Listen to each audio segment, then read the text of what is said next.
Hello. So I don't know why my video is not showing. That's not a good sign. Let me see. Unhide, hide. That is very weird.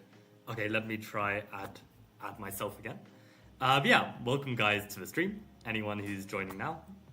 Basically, I have another match today.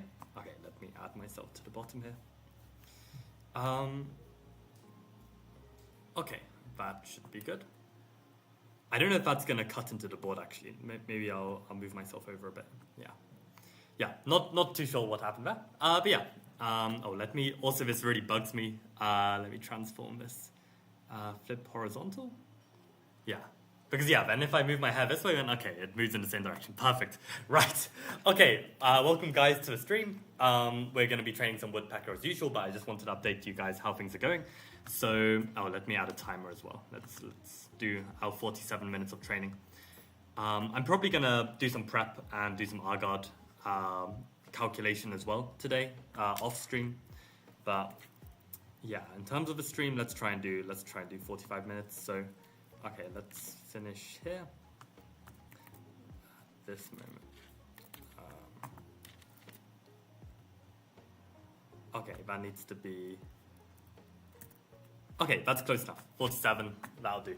Okay, so yeah, let me tell you guys how things have been going. So, yeah, I've been playing in the Prague Open, for anyone who doesn't know. And I played 2 rounds yesterday. It was a double round. I drew my morning round against this Czech junior. And I won my afternoon round against this German adult. And the game against the German adult was very interesting because the guy I played, he actually prepped 1c3. And he prepped it because he worked out that I was basically playing a London system. And he basically bought a chessable course on how to crush the London. And he had studied it. But the thing is, I've also studied all of the anti-London courses on chessable to make sure that, you know, there's nothing that surprises me. And yeah, basically... like whenever you're making a course on chessable, if there are any courses that are going to be useful in terms of actually improving your lines and stuff, then they just give it to you for free. So this is quite nice. So yeah, I basically studied all of those courses and I knew like what lines could come up potentially. If you want to join, yeah, go for it, Stephen. Also, welcome Lucas, welcome Arav, and welcome Ilo Winovsky. Okay, I think I saw you briefly at some point in the stream. Wait. Okay, yeah, there's a bit of a delay, so I think you're up here. Hi, chat. Hello. Right, so yeah, basically someone tried to prep C3 Venom, didn't work out for them. And yeah, today I'm playing as 2150 Polish player. But the first thing I wanted to do before we get into the Woodpecker is this was a position I reached against the Czech junior who I played in the morning round. And I wanted to try and solve this like a tactic because this was actually a position that I got and I basically missed the chance to be, -3 with black. But I've kind of forgotten the exact details of this position, so I want to just solve it like a puzzle and see if I get any closer to solving it. Like if I imagine that this was just a Woodpecker message. Thank you for the congratulations. I thought the guy next to you was Levon. Is that a compliment? I'll take it. Yeah, I mean the chest strength is just like, you know, just it's the aura. Radiating. It's the aura. I don't know which aura, but here we are. My prep against C3 is the best. Yeah, Lucas, one day we'll play it. Or did you play it in the simul? Actually, I think you played it in the simul, right? I need to look over those lines, but yeah, those lines are never gonna come up. So, yeah. But okay, let's try and solve this. So, what's going on in this position? Basically, material is equal. We have a difference in pawn structure where I've got a passed D pawn. It feels like maybe white is slightly more underdeveloped than I am, in the sense that they've got the bishop on C1 and the knight on B1, but at the same time, okay, maybe his developed bishop on F3 is stronger than my developed bishop on G7. Anything else to note? Okay, we've got a bit of tension on the knight on D5, right? We're pressuring it. And we've also got a rook on the line of a queen, right? So maybe this can be something. So what moves do we have here? We don't have any checks. We've got some captures. We've got knight takes d5. We've got knight takes e5. We've got rook takes e5. We've got some. Do we have any threats? Maybe we can throw in d3. There's a bishop a6 looming. Bishop a6 looming. Yes, that should be mentioned. Yep. Except right now it doesn't work because of rook takes a6. But yes, as a theme, it's definitely there. Maybe bishop b7 is a threat. Is there any way we can prepare this bishop a6 immediately? Don't think so. Okay, so that's a bunch of forcing moves. So let's check all of those in turn. So if knight takes d5, bishop takes d5, we just trade off these minor pieces. And okay, we now reveal the rook onto this b2 pawn, but it's still protected. Maybe after knight takes d5, bishop takes d5, we could go knight takes e5, pawn takes e5, rook takes e5 with the fork. But then maybe they can just play queen c4.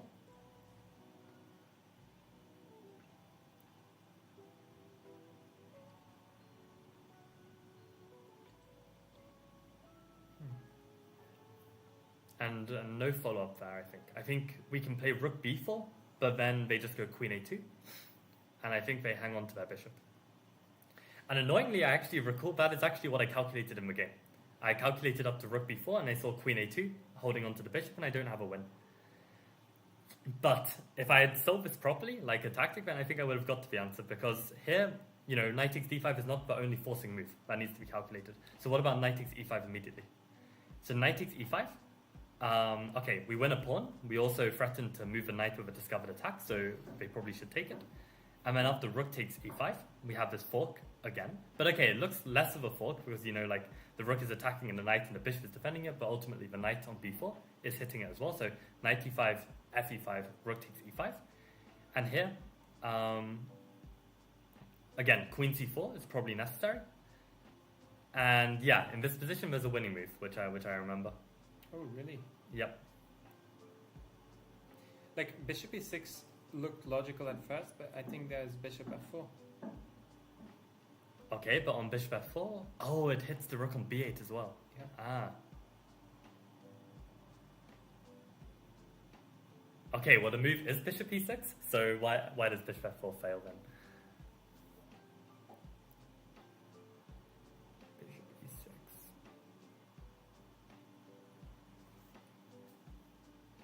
Yeah, like I was calculating that way, and then I saw bishop f4, and I was like, ew. Yeah.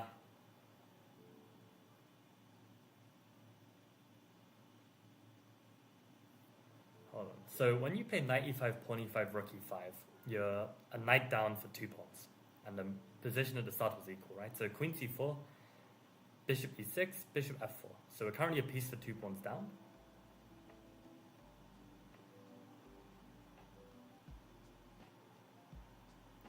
So in that position, what forcing moves do we have? We've got rook takes d5, we've got bishop takes d5. Anything else? If we go rook takes d5, I assume the problem is bishop takes b8. Ah, but then we can go rook from d5 down to d8 with a discovered attack on the queen, and we pick up the bishop on b8.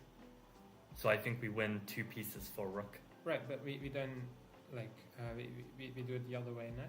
Like we just retake on d5. What do you mean? So knight e5, pawn takes e5, rook takes e5, queen c4, bishop e6, bishop f4. Right. I think we need to play rook takes d5. And okay, if the bishop takes, then that's garbage for them. We just take back the bishop, hitting the queen. But if they take our rook on b8, we got rook d5 to d8. So we save the rook. They can't take the exchange, and we pick up the bishop. Yeah. So then we have 2 pieces and 2 pawns for a knight and a rook. So what's that? It's the same material, but maybe we're just much better there for some reason. So how do we evaluate that final position? So knight e5, pawn e5. We took the pawn, right? We took the e5 pawn, which is a big deal. Uh-huh. So knight e5, pawn e5, rook e5, queen c4, bishop e6. We also got a free development as well with the bishop. Mm-hmm. Rook takes d5. Oh no, bishop f4. Rook takes d5. Bishop takes b8. Rook d8. And the queen needs to move somewhere. It can't take on c5. There's a queen on f8. So the queen moves back somewhere. I don't know. Yeah, no, right, but it's like 2 pieces and a pawn for a rook. So I mean, it's definitely more than it's. What do you mean 2 pieces and 1? Because we sacked a piece at the beginning, right? Ah, right. So we lost a piece and a rook, and we got 2 pieces and 2 pawns. But I think the reason why this is so good is because all of these pawns are all solid. Like the bishop supports, the bishop is now better. The queen also protects the c5 pawn. And yeah, we've got this passed d pawn. And like they've still got a lack of development. Yeah, so I think... And we have the bishop there. Yeah. Yeah. Yeah. Let's see how close to the solution was that. Let's see what people are saying as well in chat. No answer. Yeah, Ilo Wanowski asked this at the end of last stream, and I was just leaving. What do you think about one knight c3? Yeah, I think it's legit. I mean, the only problem I have with it is that there are too many situations where you need to play like e4, and I'm not really an e4 kind of guy, so that's why I wouldn't play it. But I think it's a tricky line, and yeah, definitely not to be underestimated. So yeah, I thought that I just missed this and bishop e6 was just winning on the spot, but yeah, this bishop f4 is actually really critical. Yeah. Rook takes d5. Wow, queen d6, that's such a weird move. Put your queen in the pin and you're better. That's crazy. Yeah, and then this move looks like the problem, rook d8 only move. Right. Yeah. I don't think I would have seen this in a game. Queen takes e6. Bruh. Wait, Right. so the queen e2 is actually the only safe square for the queen? Oh no, there's queen c1 as well. Okay, let's just put it somewhere. Rook b8, and yeah, this makes sense why it's so much better, right? Yeah, it's just this bishop pair, like you have the center pawns, like you have a lot of pressure. Like And I think c4, the point is you d3. still got all of these minor pieces, right? Like if all of these, like the bishop and knight traded for the bishop and knight, then the rooks would gain in strength. So Yeah, and we're about to play d3 and like just cruise. yeah, damn. So this was like the one opportunity I missed. I mean, like literally in the final position, it was move. Oh no, this was the final position. I ended up being a pawn down, but I had some compensation with the passed d pawn, and I felt like it could really go anyway. And I offered a draw, and the guy accepted. And I think this is actually some sign of maturity in my play. I don't know if this is like good or bad, but I felt like if I lost this game, I'd be super tilted. And when it's a double round, like you've got to take into consideration your mental as well. And I felt like this guy who I played, this junior, I didn't see him any worse than me. Like he was rated 100 points lower, but in terms of his actual strength, I felt like we were equal. So for me to play on in a position like this is just risking everything. Like it's just a coin toss who wins, I think. Like at least like I couldn't evaluate why I would necessarily be better. Like knight f6 looked really scary, and yeah. Oh yeah, it's white to move, right? Yeah. Yeah.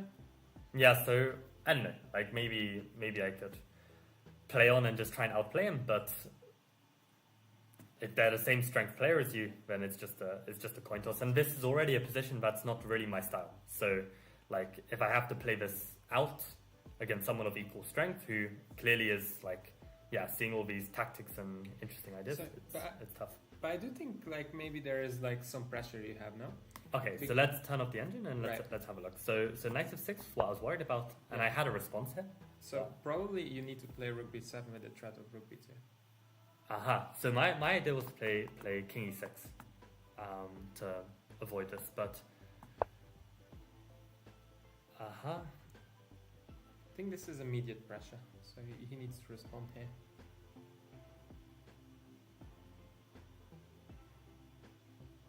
Yeah, actually this looks tricky.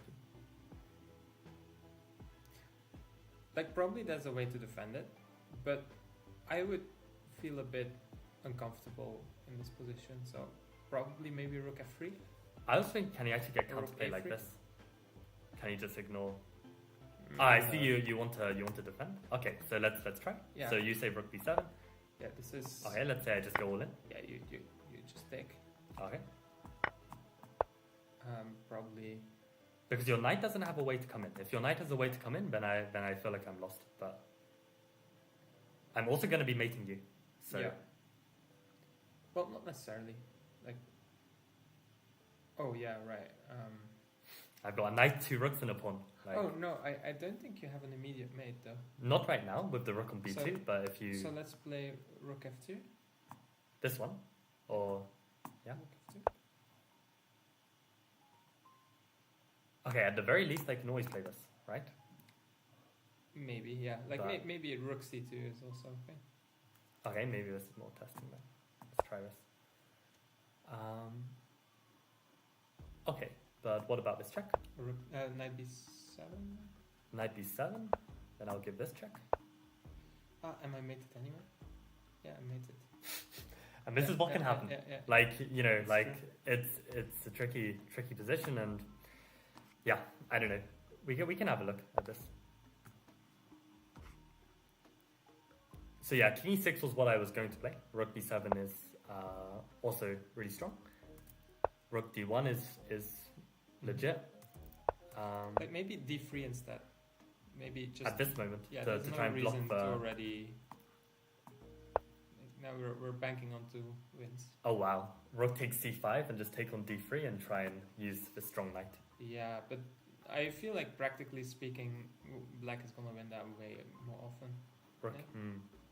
Like I mean, the knight is on its best square. Whenever you're trying to coordinate rook and knight, you want this knight to be like this diagonal 3 squares away from the corner when you're trying to have mating nets against the king. Yeah, I agree, but I feel like black at the very least can just sit, and I don't think there's any way to force the issue.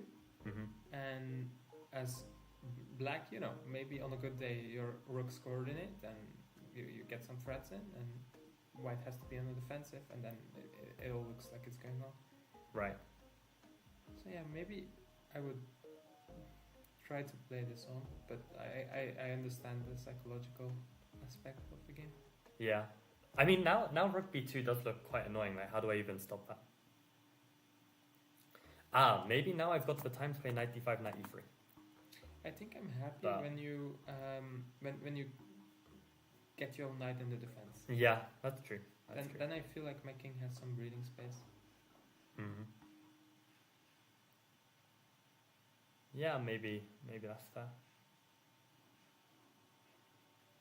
Yeah, maybe this is the way. This is the way. Yeah. But yeah, interesting to see actually that tactic was more complicated than I thought, this bishop f4, but this was like my one chance. Like I had outplayed him from the opening, and I got this nice position from a Benoni. But yeah, just because you get a nice position doesn't mean the game is won, right? So yeah, it's not easy. Can't believe 200 days is in a month. What? I think the 200 Oh, days like in a streak. I see. Right. I was like, the math ain't mathing. But yeah, okay, got it. Yeah, so yeah, difficult tactics, and it's especially harder like compared to the Woodpecker method when you know there's a tactic. This is like, you know, when do you like spend the time to like really delve deep. So I think you need to just be calculating a lot, which isn't always easy to do when there's so many things to consider. But yeah, managed to you know, get a draw here, and the next round managed to win. But yeah, let's get warmed up. So let's do some of these Woodpeckers and get in shape. Okay, so we're still on Aliekin, and let's have a think about this position.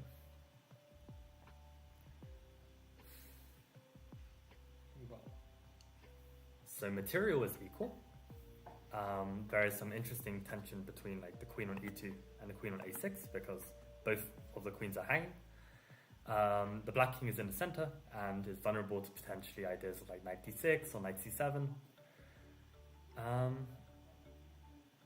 yeah, so feels like this one is quite straightforward. For me, oh shit. Can I use your score sheets? Yeah, do it. They're already. This is the state of like Steven's round 1 score sheet after he lost Yeah. to an 1800 who was clearly not 1800. Yeah, who has a performance of 2400 right now? Say, I mean, let's. Yeah, decent player. Okay, so yeah, I'm nowhere near finding the move because basically what I've been trying to do is avoid just intuitively jumping into something and just be more methodical. That's I don't know. What the hell is going on? It's just, oh no. Wait, you want My me- touch. Yeah, I'll just get my mouse. Haha. Okay, the water's completely messed up my touchpad. One sec. It's fine, like, it's just, it will recalibrate. Yeah. Okay, I think hopefully this.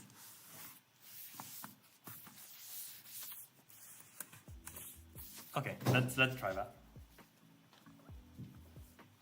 Here you go. Uh-huh. You have to Nice. plug this in.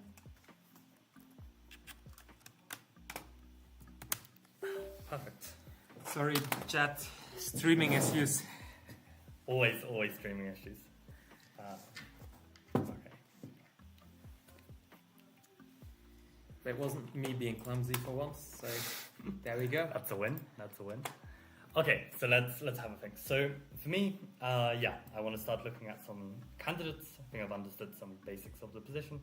So okay, we've got knight c7 check. We've got knight b to d6 check. We've got knight c to d6 check.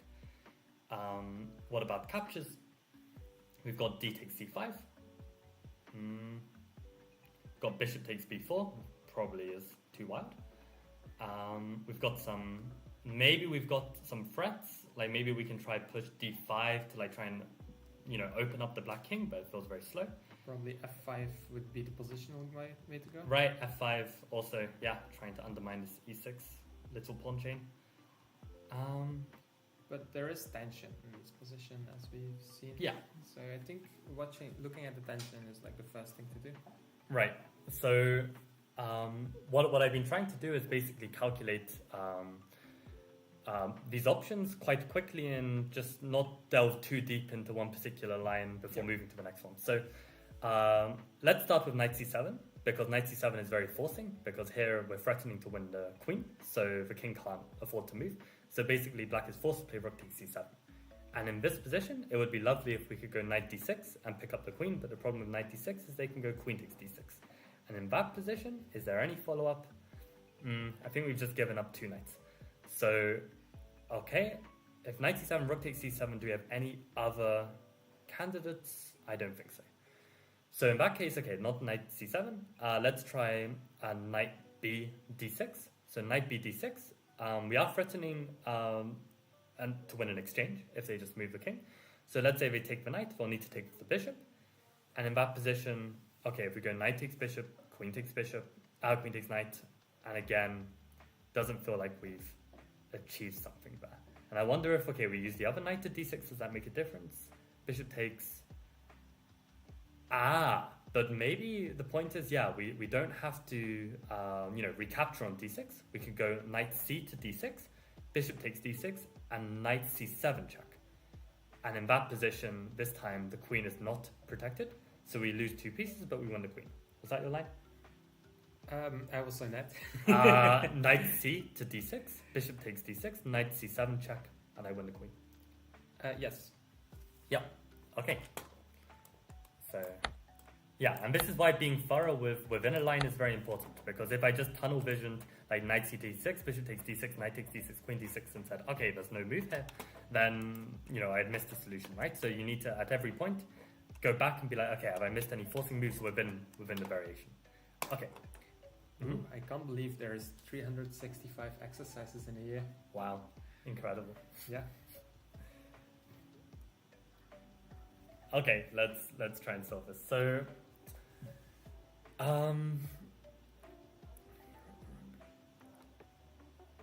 so we have a pawn for a knight.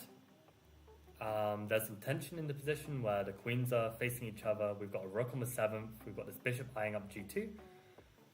Somehow it feels like white's pieces aren't really coordinated so well.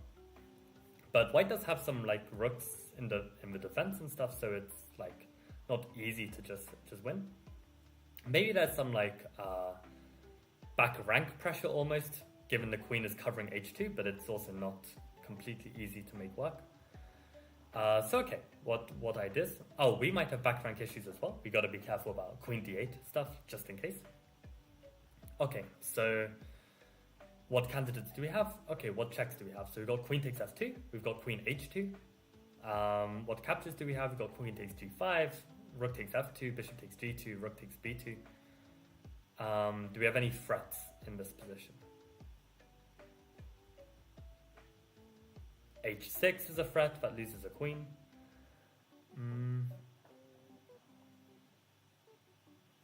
Maybe rook e1 is a potential threat. You have any more? Well, I also always try to look at the weak squares in the position. And I saw that g2 is potentially a weak square. Right, only defended by the queen. f1 is also potentially a weak square because you can maybe attack it some way.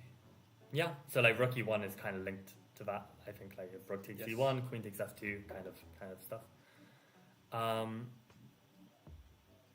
So okay, let's have a look there. So okay, let's start with our checks.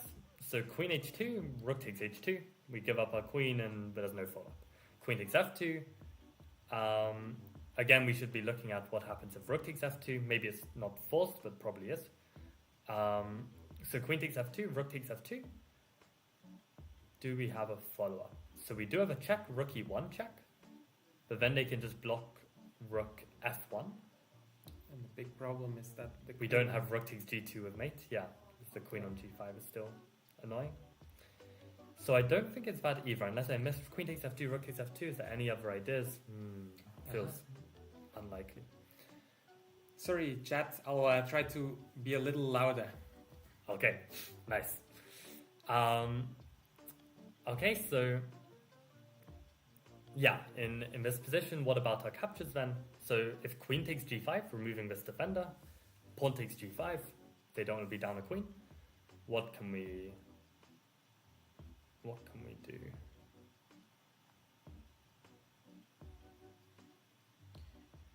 I don't really see, you don't see any follow-up. Really? You think there's a follow-up after queen g5, pawn g5? Oh, no. Okay. Not that. So, okay, so what other captures do we have? We've got rook takes f2. So rook takes f2. I would be most concerned with queen takes f4, but then the queen has moved away and you can go rook takes g2 with mate. Yes. So if rook takes f2, then probably that means white has to play rook takes f2. And here we see this back rank theme play a part because the queen is covering h2.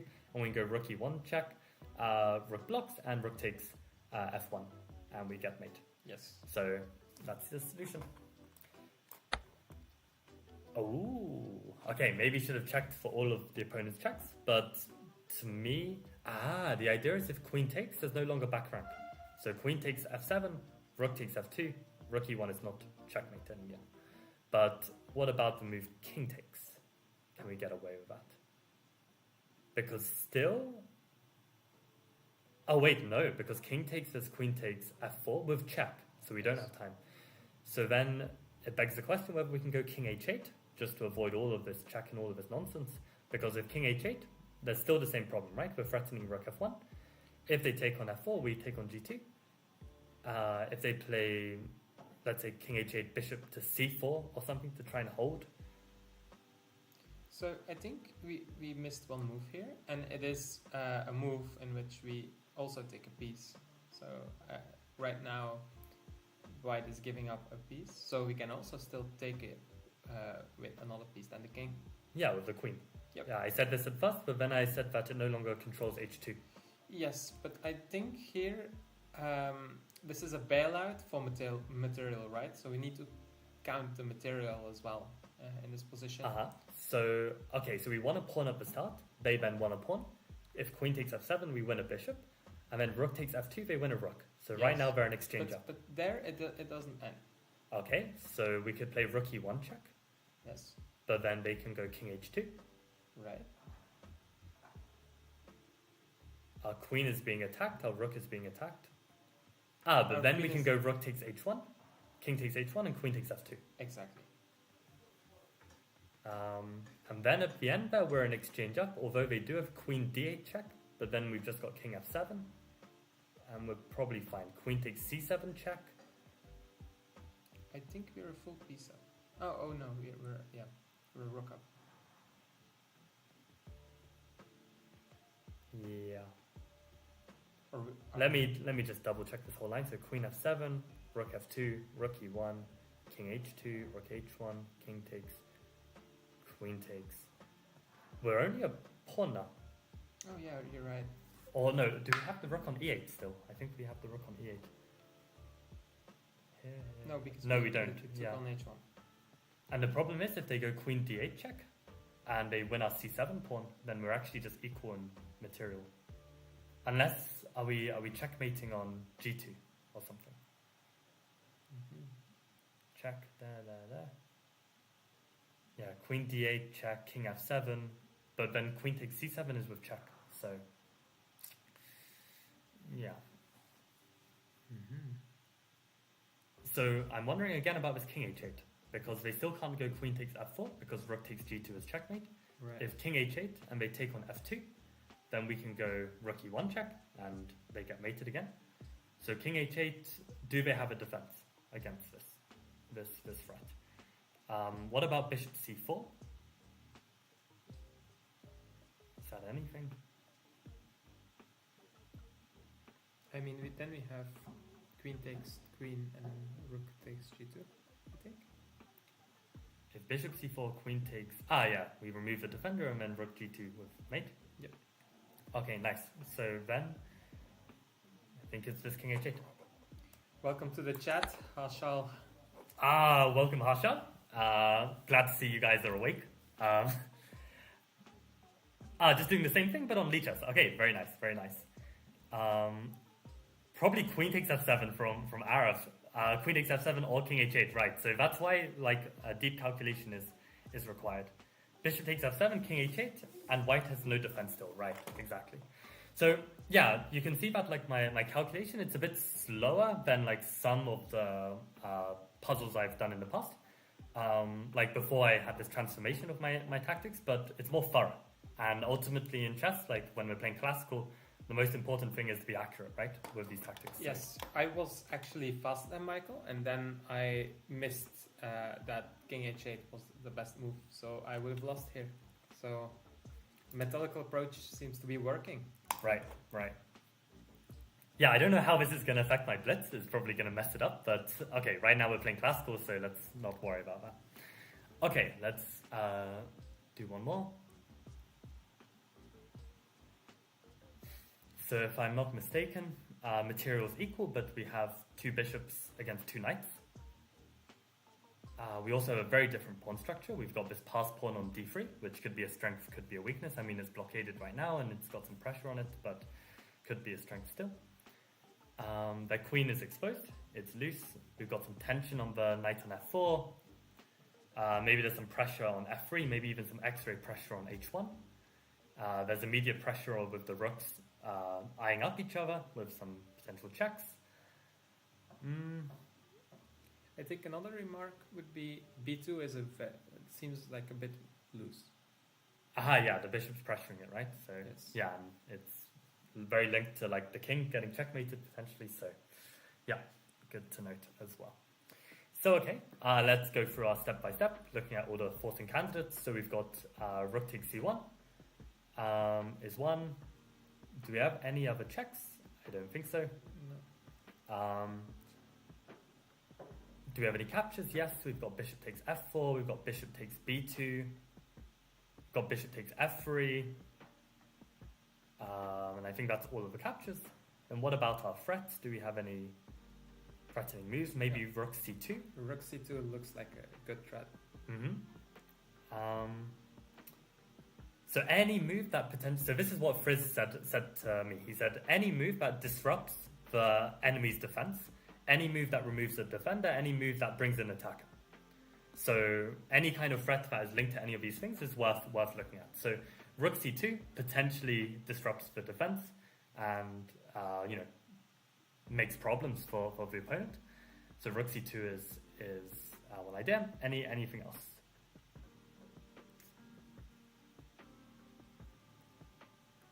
probably not very good, but like a5 is still a threat. Like it hits the queen. Maybe the queen is, uncomfortable to find like a safe square or something.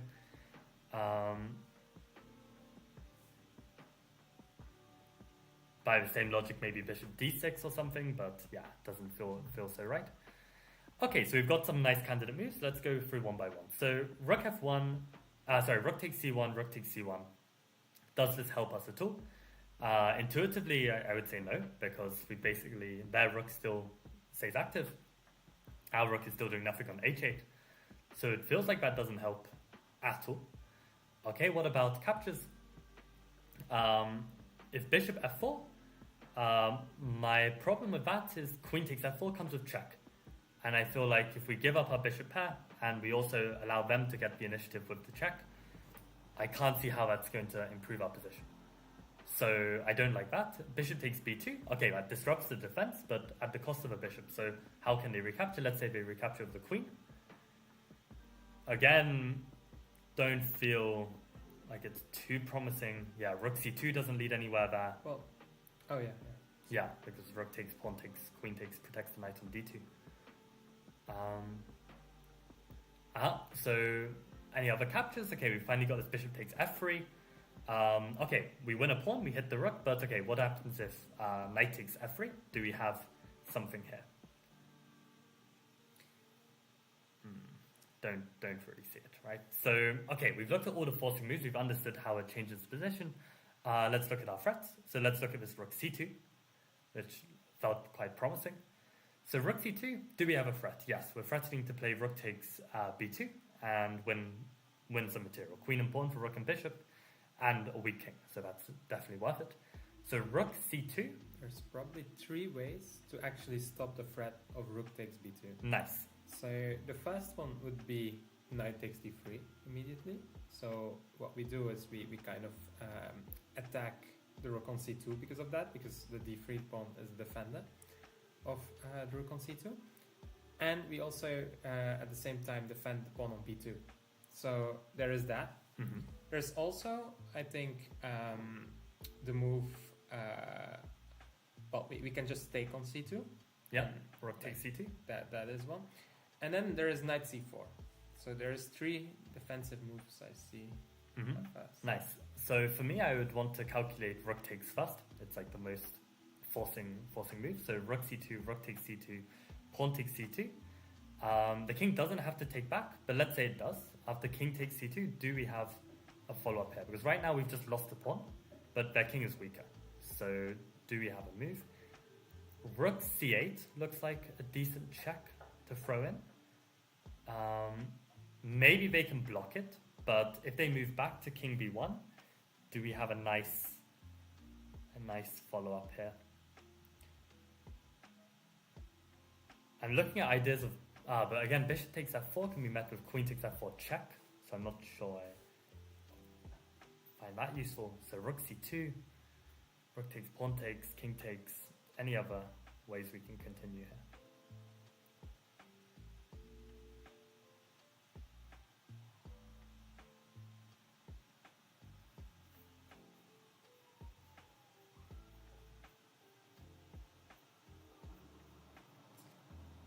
Doesn't jump out to me. So I'm wondering, okay, before we delve deeper, because this is important, right? You want to try and look at all your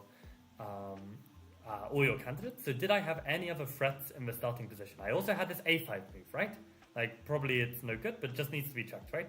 So a5, where does the queen actually go that's safe? They can also throw in rook takes c8. We should keep that in mind, but we just take back with the rook. Doesn't look so promising. So a5, where can the queen go? So the queen actually doesn't have too many safe squares. It's only got queen takes b6, queen b3, and queen a3. But a5, queen takes b6, have we really achieved anything at all? Maybe there's an argument now that maybe some rook c2 ideas could be working. But also he doesn't have to take on b6, he can always go back to b3 or something, so it doesn't feel right. So I'd say at this moment, when you've kind of like gone through all of your candidates and nothing is really working and you feel that there's something in the position, You should probably try and use the analysis that you've done to kind of draw some conclusions. I'm going to pause the timer. Is that going to... Oh, okay, so we actually only have like 30 seconds to think about. I'm trying not to look at chat because they might have the answer as well. But okay, let's see if we can come up with an answer in 30 seconds or a minute. I think right now my bet is on rook c2. Okay, so after rook takes c2, Take back with the pawn. king takes c2, Rook c8. king b1. And here I thought maybe. Now a5. A5, yeah. And this Right, is so this queen. is combining the ideas because now we know that a5 there's only three moves to the queen. Takes on b6, queen b3, and queen a3. And in all the cases, they drop the knight on d2. I think the biggest problem is rook d3 that knight takes d3 that I'm seeing. Okay, but knight takes d3, just queen. Queen takes, and you're saying I will still lose the rook on c2. Yes. Rook c2, knight takes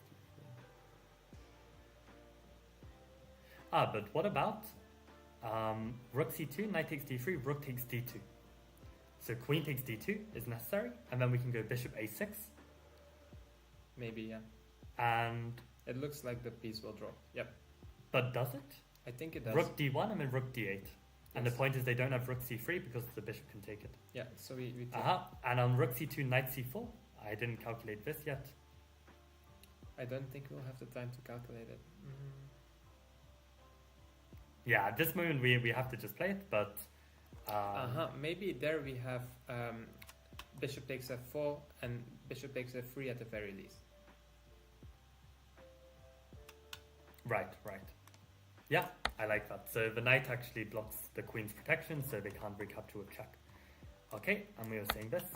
Yes. And they just stopped there, that's crazy. King c2, rook c8, king b1, and you need to find a5. This is really... Yes. This is really annoying that the Woodpecker would just stop at this moment. Maybe the point is that there's multiple wins, but yeah, I feel like a5 is important to see. So we found this a5. Nice. Okay, so Josh says, how did your game go yesterday? Couldn't find it on the live board. Yeah, so basically if you play on the top 25 boards in the Prague Open, then you're on the live board. Actually today I'm playing on board 26. So I'm quite happy about this because that means the game has more chance of not being on the database. I drew my first round and I showed this at the beginning. Well, I showed like one moment of this game at the beginning of the stream. And I won my second. And the second game was actually my opponent prepped against 1c3 and it wasn't enough. So this is a good sign. Yeah. Also, one comment about this exercise. There are 2 wins actually, apparently. So instead of a5, like here, a5 is an option. But I don't think there's another one. There's king d1. This is like it's king d1. bishop f3 was also. Oh, okay. Yeah. Never mind. Saying on Yeah, king yeah. d1, then bishop f3 is winning, but king b1, a5. Yeah. Okay, Harshal likes the methodical calculation. We love to see it. Could be rook c2, knight d3 could be a defense. So yeah, actually, let's just double check. We've got all of these defenses correct. Knight c4, bishop f4. It's a nice spot under time pressure. And you said okay, at the least we've got bishop f3, but yeah, maybe this queen d4 is even stronger, which I'm sure we would see with more time. Knight d3. It's not rook takes d2.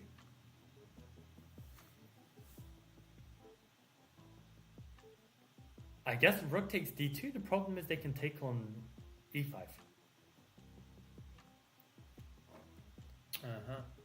We miscalculated that. Yep. So on knight d3, we actually used one of my candidate moves that I didn't even look at, this bishop d6. So apparently this is displacing the queen and we pick up the knight. So this is quite clever. Yep. But also give a check. And a5 again is picking up the piece. Right. So I think, maybe this a5 move in correspondence with this loose knight was quite important. And maybe that's some tension which I didn't pick up on in the starting position. Like We we said With a5, we said. a5 yes, but not with conjunction with the knight being loose Right. and only defended by the queen. Like, I think I couldn't see that there was X-ray pressure. But this is actually something I learned in my FIDE trainer seminar, which was like, you should try and always look at X-rays. Like, this is more of an obvious X-ray, the bishop on the rook. But even the queen on the knight, this needs to be looked at. This needs to be seen. So whenever you can feel the X-rays in a position, there's always like a little bit of tension there. Okay, maybe let's do one final one, and then we'll call it a day. Okay.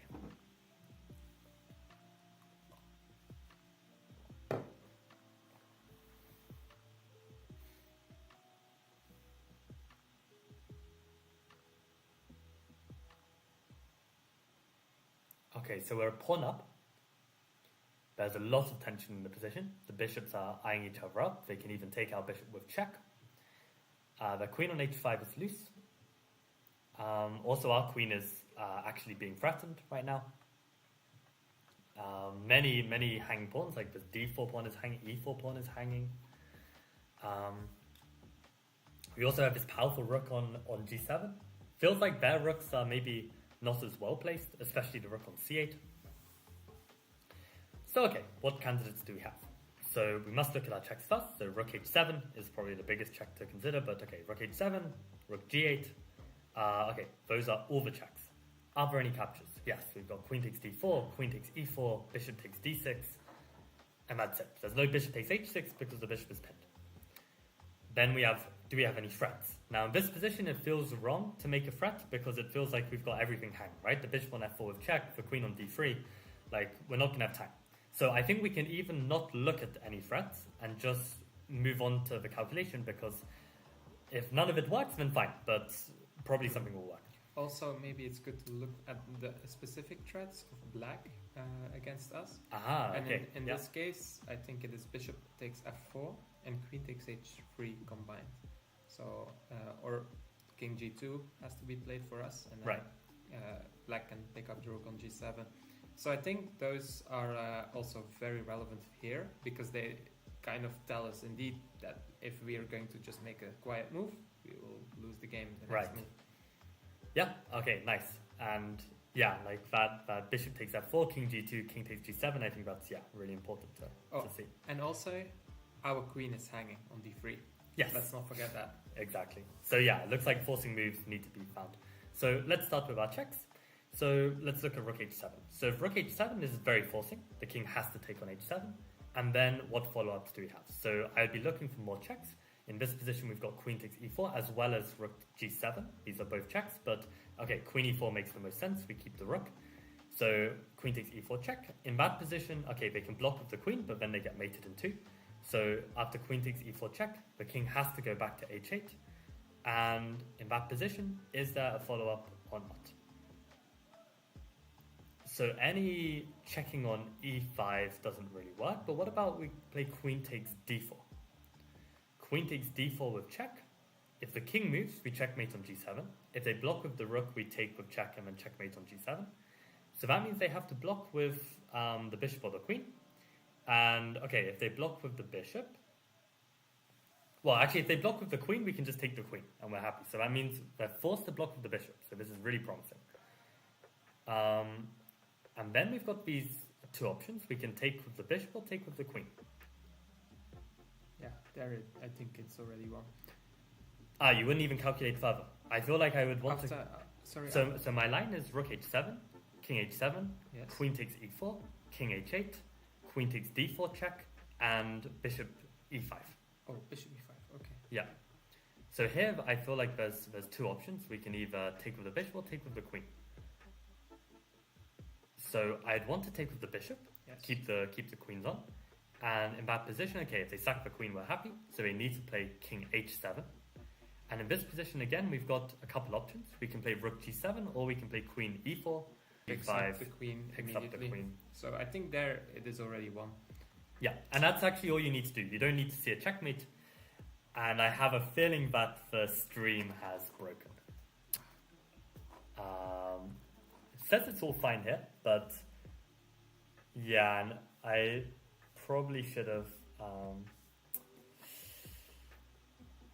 probably shouldn't have connected to the fast Wi-Fi. It's not going to work like that. I have a feeling. It says everything's working though, so I don't know. Maybe it's just my phone being funny. I mean, they're both connected to the same Wi-Fi, aren't they? Yeah, but normally I receive a notification that the stream has been broken. So maybe it is working somehow. I don't know. Looks like it isn't. Let's see if the stream has dropped. So I'm now on my 5G. Let's see if this works. Yeah. Yeah, you might be right that it's done. Oh, it's working. It's working. So okay. Somehow the flat Wi-Fi pulled through. But yeah, so I think actually we got it, and that's the point, right? Like, you don't need to see until checkmate. You need to see until you're winning, and then you might have a checkmate. It doesn't matter if there's a checkmate, as long as you're completely winning. That's important. Can I first? So we had rook h7, king takes h7, queen e4, and then we went king h8, right? But how about queen f5? Yeah, why didn't I consider this?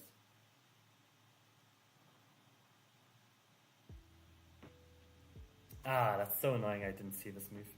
I saw queen f5 later, but I didn't see it here. That's really bad. Right. So, and this is also what Argard was saying about the speed of calculation. Like, I was trying to go quickly, and then I make mistakes. So you need to go at whatever pace.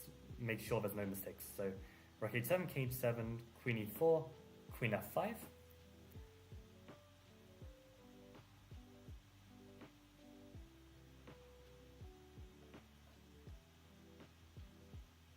Bishop takes d6, looks alright, but then we've got to evaluate this ending of basically bishop and a bunch of passed pawns against rook. Don't know if that's what we really want. We're losing our queen, right? Don't forget that. No, after rook h7, king takes h7, queen takes e4. Like that, yeah. Queen f5, bishop takes d6. So we've won a pawn and a bishop for a rook, but in the starting position we were even a pawn up, I think. So we just have a bishop and 2 pawns for a rook. Their queen is pinned. If they trade, we take back with the f-pawn, and I feel like these passed pawns are really, really strong. It's important not to tunnel vision too hard. Maybe we should check out other candidates in case something is working, just immediately. So what about this rook g8 actually, right? It feels less good, but if rook g8, I guess they can play king h7 as well, but no, they can't because then rook g1 to g7 is mate. So rook g8, rook takes g8. What about queen takes d4 here? Because now with king h7, you can take on e4 and they don't get the block with queen f5 because their rook's on the g file. So it might just be a stronger version, right? Rook g8, rook takes g8, queen d4, and what can they even do? Literally looks completely winning to me. Yeah. And that is why we need candidate moves. Like if you calculate rook h7 really quickly and you just feel and you convince yourself it's winning because it feels right as well, this can be very, very dangerous. So what is the concrete line? Rook g8, then rook takes g8 and queen d4. Then we play king h7. And then queen takes e4. And then we play king h8. And then I'd go back to d4 check. King h7. And also I realized when we take on e4 with check, they can also block rook g6. Maybe that's a line as well. Yes. However, I do think their bishop d6 is already quite strong. So I think there we are going to end up taking these 2 pawns. Like we have to take into account we're already a lot of pawns up, right? 1 pawn up in the start. But you mean in that final position? Yeah, exactly. So we will end up with 3 pawns up because we can just take 2 pawns and then we take on d6. Right. Which is 3 pawns and against like an exchange. Yeah, and the rook is pinned, right? So maybe not rook g6, but you're right. The king can keep shuffling back and forth. We have around like 20 seconds to make a decision. So based on all of this knowledge here, what would you end up going for? Rook g8. Really? Even though the king can shuffle, I guess you've just got a draw at the very least. And rook h7 had a problem, right? I thought it was fine. I don't think we had a win. I mean, okay, let's try it. Okay, so my issue was queen takes d4, king h7, takes on e4, and they go back to h8. Yeah, so now we And you're just saying just take the bishop here. I Yeah, thought you were yeah. talking about in the line with rook g6. Okay. Take the bishop here. I don't really mind in which line. I think in every line we will take it. But now we just check. So we take on d4. Yeah. Now we take on e4. Yeah. So they actually played my move, but this one we Here still take on we d6. take on d6. And And it looks like... so do they have any checks? But- Do they have any captures? Yeah, so the thing is we need to take on d6 first, because if we don't, at some point we'll end up taking the rook on g6 without check, and then they can take on f4. So I would... Right, but I mean we could take this way, no? And they take on f4. Exactly. Shit, okay. Yes. Okay. And also I feel like in a position like this where we've got this absolute pin, there's no rush to take No. this rook. So yeah, nice. And rook h7 does indeed not work because of king h7, and I assume it's going to be this queen f5 line. Not queen f5, but rook f5, which is another candidate move that I missed. So yeah, really important to see all of the candidate moves in these forcing lines. But here we'll just have the same with bishop takes d6 and still... But apparently this is better for white. Yeah, Oh, I mean, yeah, slightly better for white. Yeah. it's indeed a better version, because you Because- also lose the f3 pawn and you don't take the d4 pawn. Yeah. But it still seems that these pawns will be rushing off the board. Right. And I also want to see this line with queen f5. See what happened there. So rook h7, queen e4, queen f5. Is this a move? Okay, this is also a decent move, and this might not be enough Here we get to keep the pawn on d4. on f3. Yeah. No, on f3, like the white pawn we preserve. Okay, but yeah, black keeps the pawn on d4. Yeah. Yeah. Okay, nice. So yeah, good warm up. Feeling a bit more sharp. Maybe if I can convince Stephen, we might do a tiny bit, maybe one Argard calculation exercise just to hear the theory. It's always good to hear Argard's thoughts. Chat, do you think Michael should convince me for more? Or do you guys think we need more rest? What is... So Come lazy. on, So chat, lazy. you can help me out here. You can save a brother. I'm pretty sure there's going to be a decent lag on the stream. So we'll see if anyone comments after we end the stream. But yeah.